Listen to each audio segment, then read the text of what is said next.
Parole de la semaine. La vraie vérité sur Noël. Zakpunen, 21-12-2025. Les hommes sont comparés à des brebis, et les brebis ont une tendance à suivre la foule sans se poser de questions. Jésus cependant est venu et nous a enseigné à examiner tout par la parole de Dieu. Les pharisiens exaltaient les traditions humaines. Jésus exaltait la parole de Dieu. Nous devons vivre par chaque parole de Dieu et rejeter toute tradition humaine qui est contraire à la parole de Dieu. Matthieu 4,4. La bataille dans laquelle Jésus était constamment engagé avec les pharisiens était la bataille séculaire de la parole de Dieu contre les traditions des hommes. Dans l'Église, nous sommes engagés dans la même bataille aujourd'hui. La parole de Dieu est la seule lumière céleste que nous ayons sur cette terre. Et quand Dieu créa la lumière en premier, il la sépara immédiatement des ténèbres. Les ténèbres sont à la fois le péché et les traditions humaines. Nous devons donc séparer à la fois le péché et les traditions humaines de la pure parole de Dieu, afin qu'il n'y ait aucun mélange dans l'Église. Noël. Considérez Noël, qui est célébré par beaucoup comme l'anniversaire de Jésus-Christ. Les commerçants de toute religion attendent avec impatience Noël, car c'est un moment où ils peuvent réaliser de grands profits. C'est une fête commerciale et non spirituelle. Des millions de dollars et de roupies sont dépensés en cartes de Noël et en cadeaux. Les ventes de boissons alcoolisées augmentent aussi à cette époque. Est-ce vraiment alors l'anniversaire du Fils de Dieu ou d'un autre Jésus? Regardons d'abord la parole de Dieu. La Bible nous dit qu'il y avait des bergers avec leurs brebis dans les champs de Judée la nuit où Jésus naquit à Bethléem. Luc 2, versets 7 à 14. Les bergers en Israël ne laissaient jamais leurs troupeaux dans les champs ouverts la nuit après octobre et jusqu'en février, parce que le temps pendant ces mois était à la fois pluvieux et froid là-bas. Donc le vrai Jésus doit être né quelque part entre mars et septembre. Le 25 décembre doit donc être l'anniversaire d'un autre Jésus qui a été imposé à une chrétienté inattentive par des hommes non convertis. De plus, même si nous savions la date exacte de la naissance de Jésus, la question resterait de savoir si Dieu voulait que son Église la célèbre. Marie, la mère de Jésus, connaissait certainement la date exacte de la naissance de Jésus, et elle était avec les apôtres pendant de nombreuses années après le jour de la Pentecôte. Pourquoi il n'y a nulle part mention de la date de naissance de Jésus? Qu'est-ce que cela montre? Ceci, que Dieu a délibérément caché la date de la naissance de Jésus parce qu'il ne voulait pas que l'Église la célèbre. Jésus n'était pas un mortel ordinaire dont l'anniversaire devait être célébré une fois par an. Il était le Fils de Dieu qui n'a pas de commencement de jour, contrairement à nous. Hébreux 7, 3.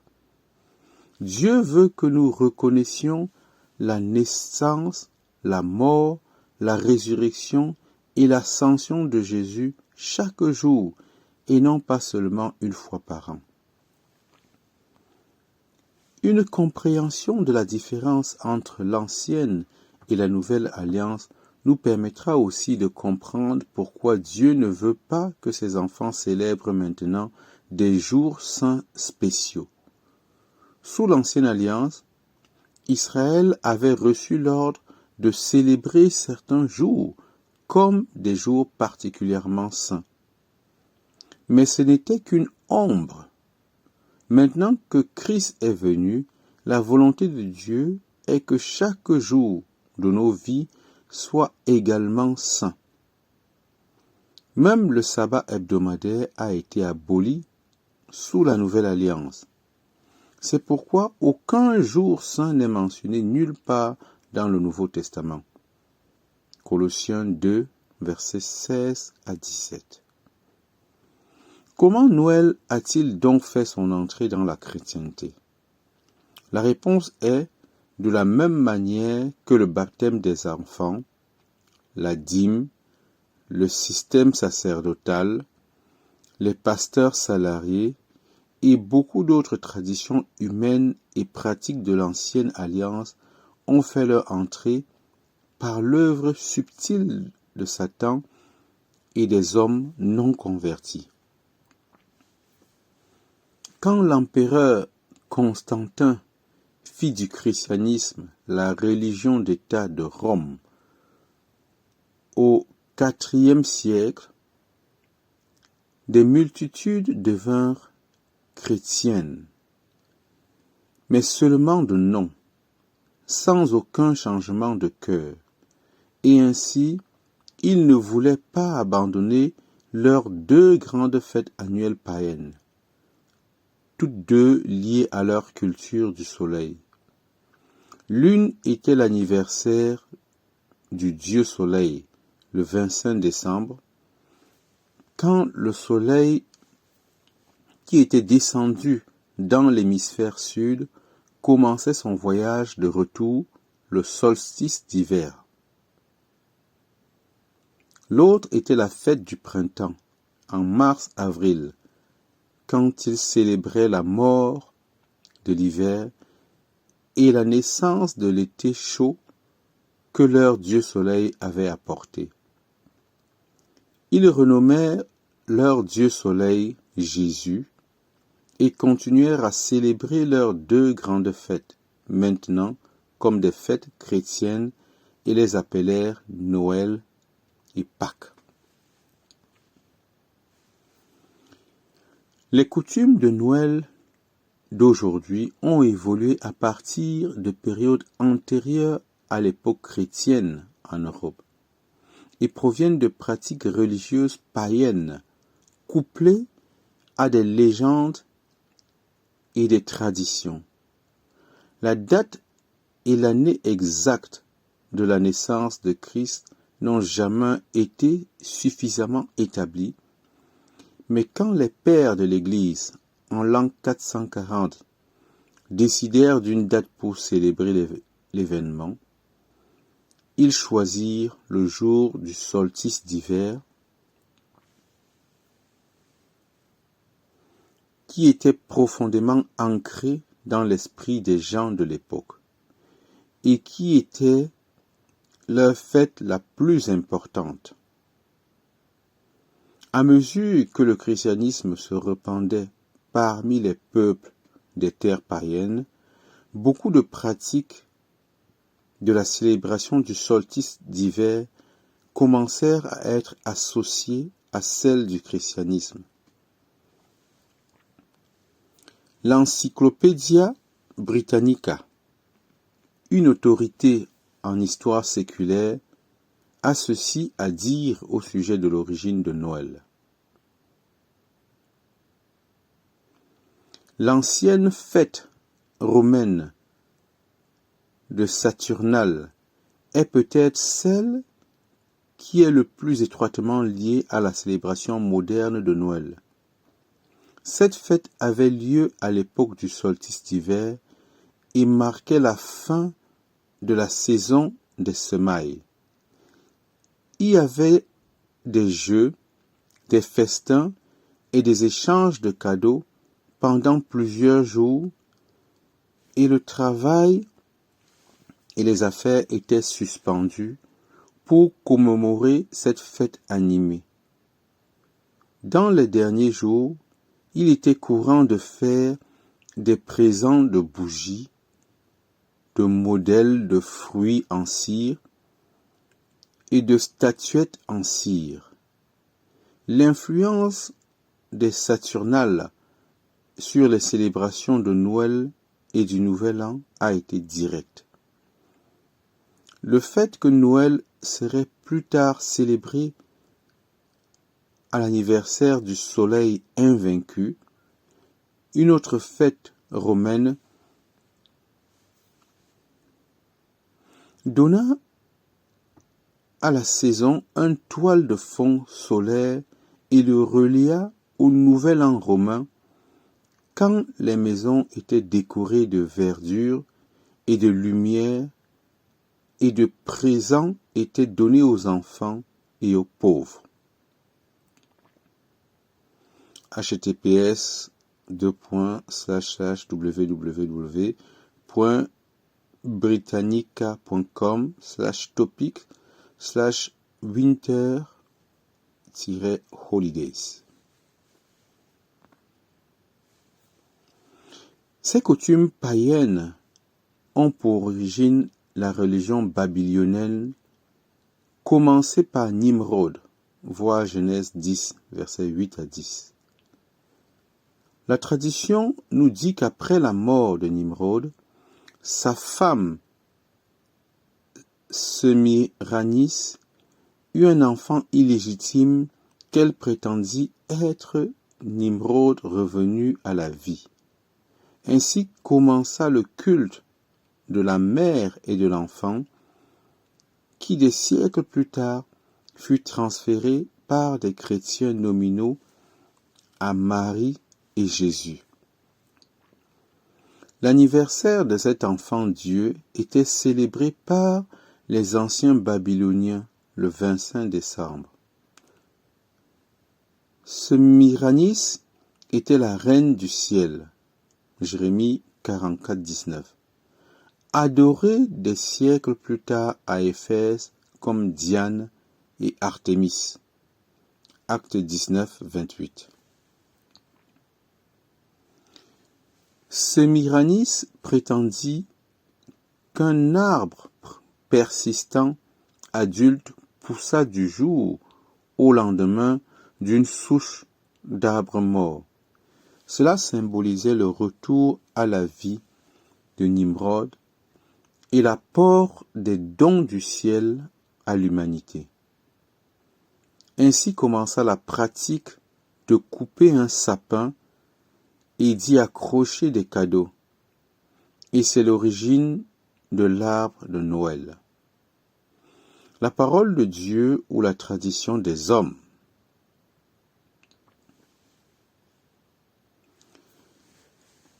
Derrière la célébration de Noël se trouve le principe bien plus mortel de suivre les traditions des hommes, même quand elles n'ont aucun fondement dans la parole de Dieu.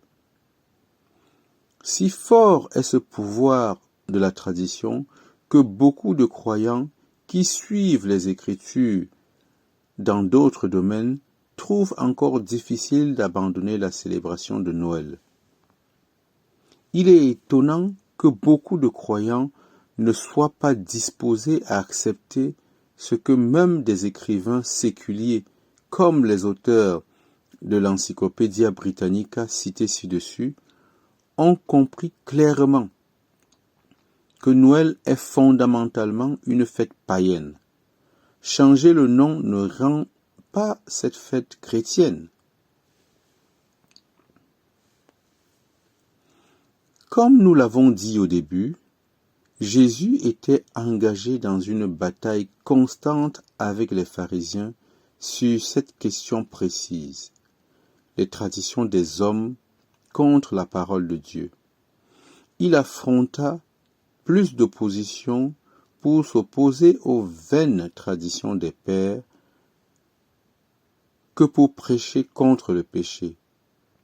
Nous trouverons notre expérience être la même si nous sommes aussi fidèles que lui. La parole de Dieu, seule est notre guide, et non l'exemple même d'hommes pieux dans les domaines où ils ne suivent pas la parole de Dieu. Qu'il soit trouvé vrai, Dieu, quand tous les hommes seraient trouvés menteurs. Romains 3, 4. Les Béréens examinaient les Écritures pour vérifier eux-mêmes l'enseignement de Paul, et le Saint-Esprit les loua pour cela. Acte 17, 11. C'est un bon exemple pour nous tous à suivre. David était un homme selon le cœur de Dieu. Pourtant, pendant 40 ans, il permit aux Israélites d'adorer le serpent d'airain de Moïse, sans réaliser que c'était une abomination pour Dieu. Il n'avait pas de lumière même sur une idolâtrie aussi évidente. Ce fut un bien moindre roi, Ézéchias, qui exposa et détruisit cette pratique idolâtre. 2 Rois 18, 1 à 4. Nous pouvons suivre des hommes pieux dans la sainteté de leur vie, mais pas dans leur manque de lumière sur les traditions humaines. Notre sécurité réside simplement à suivre l'enseignement de la parole de Dieu et non à y ajouter ou à en retrancher quoi que ce soit. Ne jugez pas les autres. Enfin, quelle doit être notre attitude envers les croyants sincères qui célèbrent Noël? Il est important de se rappeler que nous ne devenons pas spirituels simplement en ne célébrant pas Noël. Et ceux qui célèbrent cette fête ne sont pas pour cela des croyants charnels. Les gens spirituels sont ceux qui suivent Jésus sur le chemin du renoncement quotidien à soi et du remplissage quotidien du Saint-Esprit, qu'ils célèbrent Noël ou non. Donc quand nous rencontrons des croyants qui célèbrent ces fêtes, nous devons être assez gracieux pour considérer qu'ils peuvent être ignorants de l'origine païenne de ces fêtes. Et ainsi, ils ne pêchent pas d'une quelconque manière quand ils la célèbrent. D'un autre côté, nous pécherons si nous les jugeons parce que nous connaissons la vérité. Puisque le 25 décembre est habituellement un jour férié pour tout le monde et que les jours autour sont aussi fériés pour les écoles, beaucoup utilisent cette période pour des retrouvailles familiales de fin d'année, ce qui est une très bonne chose. Et puisque certaines personnes assistent à des services d'église seulement le 25 décembre, il est bon pour les églises d'avoir des services ce jour-là afin qu'elles puissent prêcher l'évangile à de telles personnes et leur expliquer que Jésus est venu sur terre pour sauver les gens de leurs péchés et qu'il a vaincu la mort et Satan pour nous. Au début du christianisme, certains chrétiens célébraient le sabbat, qui était une fête religieuse juive non chrétienne, tout comme Noël. Le Saint-Esprit inspira donc Paul à écrire Romains 14 pour avertir les autres chrétiens de ne pas pécher en les jugeant. Le même avertissement vaut pour ceux qui jugent les chrétiens qui célèbrent Noël.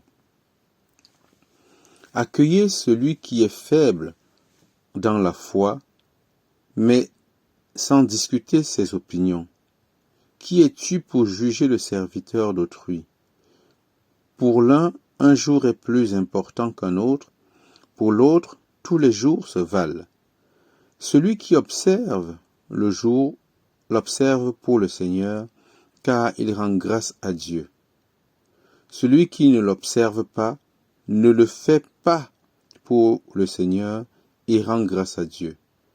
Que chacun soit pleinement convaincu dans son propre esprit. Mais toi, pourquoi juges-tu ton frère? Ou toi encore, pourquoi méprises-tu ton frère? Car nous paraîtrons tous devant le tribunal de Dieu, et chacun de nous rendra compte de lui-même, seul à Dieu. Romains 14, 12. Et c'est la meilleure conclusion à cette étude sur Noël.